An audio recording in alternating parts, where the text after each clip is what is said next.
What's going on, everyone? Welcome back to another episode of Landing on the Plains, all things Auburn football from someone who really lived it.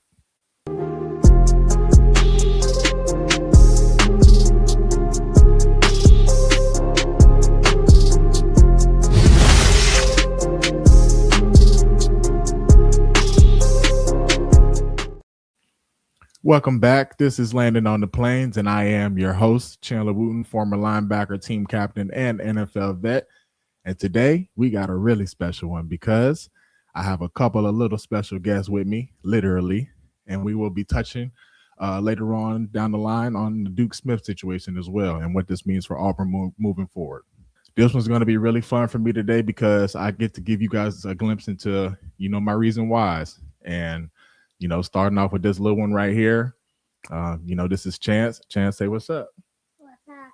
Yeah, he acting shy right now, but he's far from shy. But Chance was, born in Auburn. Chance, took his first steps in Auburn. Chance, he was always at the facility my senior year. Like I remember every single day at practice looking up and seeing him and my now wife on the sideline. It was to the point where if they weren't at practice, people were asking where they were at or like what was going on. Like it was just to that degree, like every single day they were just there. And so like I just have vivid memories. And like those are memories that I just cherish of having him at practice, seeing him at first crawl around. And then, like I said, he took his first steps out there. And so, he came to some road games, was at all of the home games. And so, one of my favorite memories and pictures is of, walking through Tiger Walk with him, senior night or senior day. We played in the Iron Bowl, last home game of 2021. And so that's just some of the things that I'll never forget. And so, in order to really understand why Chance is my why, I got to kind of take you back to the very beginning. And, Chance was the reason why I decided not to play my senior year, in 2020. And so to kind of, I've told the story, once or twice before, but some people may not know. But the day after COVID hit, that the very next day, my wife and I found out about Chance. And so like that was just completely unreal. And so we fast forward a few months after that. And so we're back on campus. This is around the summertime of June 2020. And we're out there practicing and they just come out there and boom, start swiping guys left and right because they were positive with COVID. And, in that moment, I just decided because, at this point, like my wife is about halfway through her pregnancy and I was just like, there's no way I can play. Like it was just some things that was going on and just wasn't, the smartest decision at the time. And so, like I said, at this point, Chance is a few months out. And at this period of time, I'm just lost. Like I'm lost. I don't have football for the first time in my life. I'm about to be a father to this little one right here. And like my dreams and my goals are like completely put on pause. And like, I don't even know if I'm going to be at Auburn the next season. All I know is like every single day that I wake up, like I have a choice to make. Like I could either give in to my circumstances or like I could choose to trust and believe and pretty much choose Chance, like choose this little one every single day. And so like I just grinded every day by myself. Like I've told the story, like I became my own trainer and all, like every single thing you could think of, like I had to do it by myself pretty much. And so I ended up coming back to Auburn that next year. That new staff was there and, it was just everything was new. And for me, it was just do or die. Like I said, like Chance was born that November in 2020. And so coming into that next year, like this is do or die for me. This is my now senior season. And so, at this time, this is pre-NIL too. So we're a family of now 3 with a brand new, 2-3 month old child. And we're living off $900 a month. You know what I mean? Like bills, groceries, and like I said, brand new baby, like that's diapers, food, formula. Like my parents out there, you know what I'm talking about. And so, yeah, like you can just imagine like how that felt. And we had to make it stretch and we did. And like, I wouldn't change that time for nothing. And I wouldn't change that period of, my life for nothing. Like it taught me a lot and it taught us as a family a lot. And most importantly, like it made me hungry. Like hungry. I had never wanted something so bad in my entire life, and Chance was the reason for that. And like I said, I just didn't want like the way we were living at that time. Like I didn't want that to be our forever. Like I had a healthy amount of fear of like living like that, and I just knew I was meant for more and I wanted more, and that was just a period of time. And so I ended up having a great senior season, like I said, because of Chance and what he did for me and what he provided for me.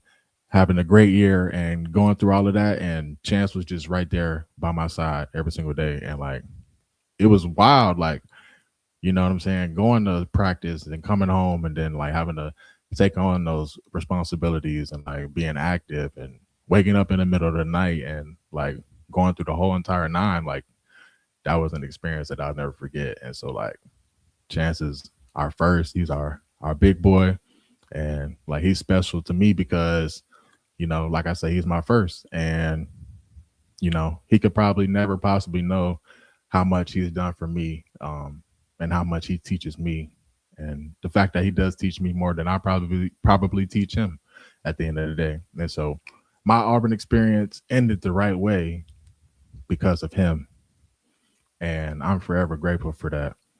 So yeah, do you remember anything about Auburn? You remember being in Auburn? Yeah, you do. So this is Chance. He acting shy, but come on, tell him something. What you like to do? I like to play football. You want to play football? Chance keeps saying that he wants to be like me, so we recently just started working out. So now we working out together, we training, and he's gonna be my little athlete.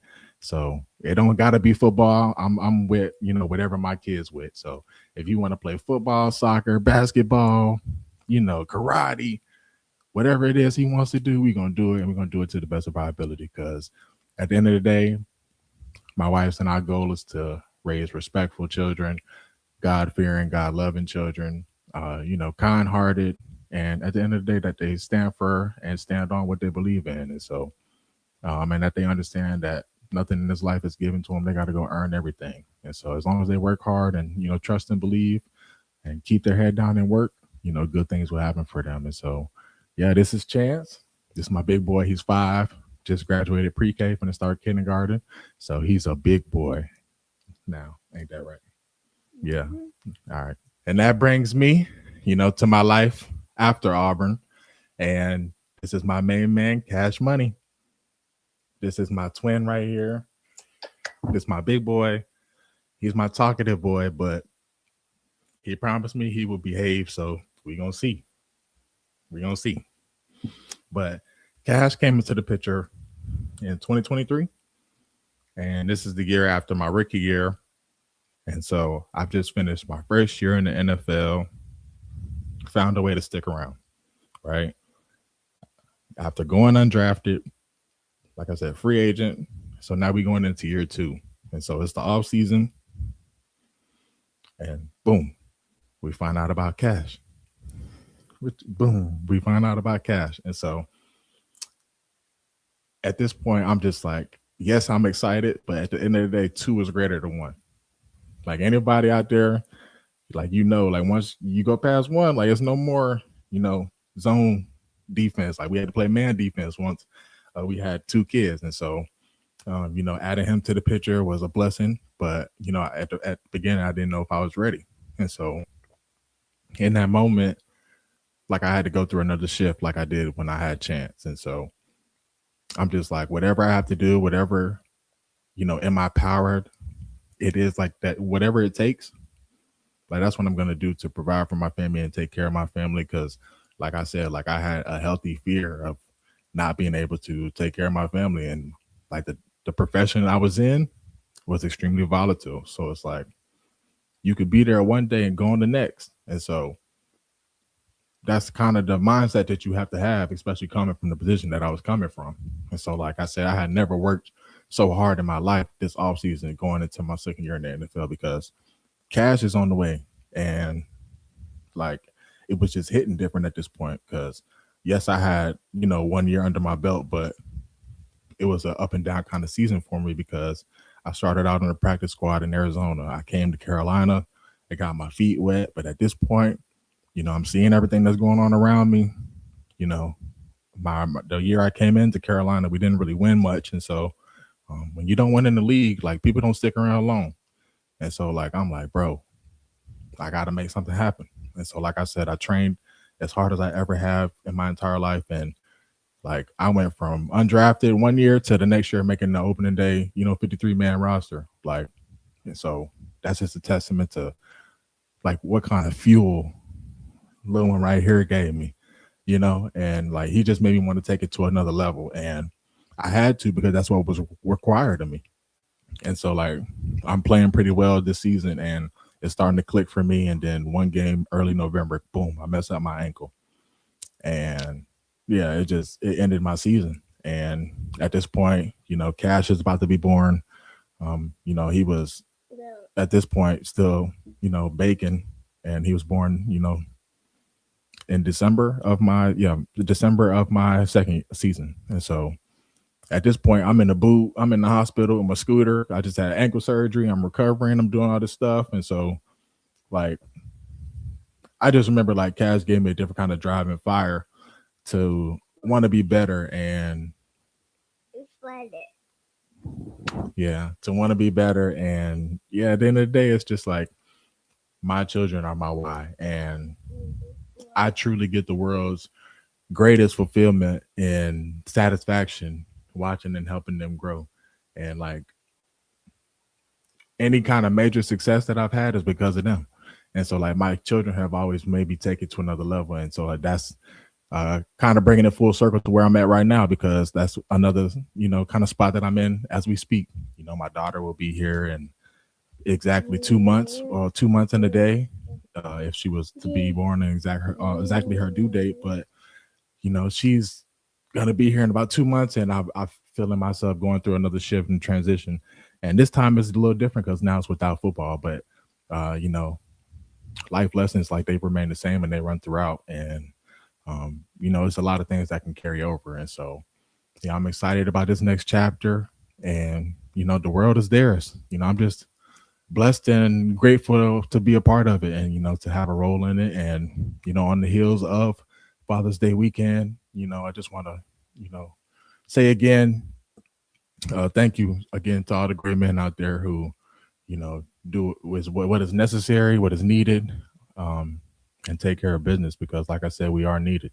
So that's Chance and Cash. Those are my two Y's, my two big boys. And yes, you are Cash. And baby girl will be here in 2 months to complete the family. So those are my Y's. Switching gears, because could always get emotional talking about my boys, but switching gears, obviously, to the news about wide receiver Duke Smith being let go, released from the team, and officially not a part of the roster anymore as of yesterday, I believe. And man, what does this mean? What is this saying about this staff? I have a few thoughts. We'll get into it right here, right now. Obviously, you never want to lose a player, especially, at this point in time where we are in the season and where we are in this process. Duke Smith is a guy who had a really good spring. He's a guy that they were kind of, praising a little bit throughout the springtime, and really stepped up in the big way in the spring game. Had a touchdown, had a few other big plays as well. And so he's a guy that you wanted to continue to develop. And, you hate to see a guy of that kind of talent, former 4-star out of high school, came in and didn't really get to see the field last year, but a guy who's going to continue to develop and, hopefully grow into a role. And so, this receiver room being, I wouldn't say thin, but, you want all the pieces you can have. You want as much depth as possible. You don't want to lose guys at this point in the season or in this point in the process, like I said. But, hey, at the end of the day, what I think it does show is this staff is willing to, uphold the culture and whatever it is. And I think it's showing that this staff isn't afraid to really uphold the culture and the standard and what's supposed to be going on inside the building. I know towards the end of the last tenure with the last coach, it was a lot of, maybe guys being able to do what they wanted to do, a lot of not of maybe accountability, if you would say. And so I think at this point, if you have a guy who's not willing to fall in line, and I think this staff just showed that, they're not afraid to cut ties with somebody if they're not really doing what they're supposed to do. And so I think at this point in time, hey, I'm a trusted staff. And, we all don't know, exactly what went down. We're not here to speculate. Unless anything comes out that's extremely factual, we're not going to sit here and speculate exactly as to what went on. But if it's at this point in the summertime and where we are in this process, the portal window being closed, and all of those things like that, it had to be something worth kicking somebody off the team for in the coach's eyes. And so at this point, you know what I'm saying? From a player perspective, if I'm a teammate or if I'm a guy on that roster, I'm like, yo, we got to be on our P's and Q's because, obviously coach is not going for none of that. And so I think it just shows that, hey, we got the right guy for the job. We got the right staff for the job. And, whoever the decision makes, obviously, Goldust has the final say, but, it's a collective effort in the building. And so, from the top down. And so I think, hey, I still think we're headed in the right direction, and excited to see what we continue to do. And so, that's all we got for today. I appreciate you tuning in. If you like this episode, make sure you like, share, subscribe, and as always, War Eagle.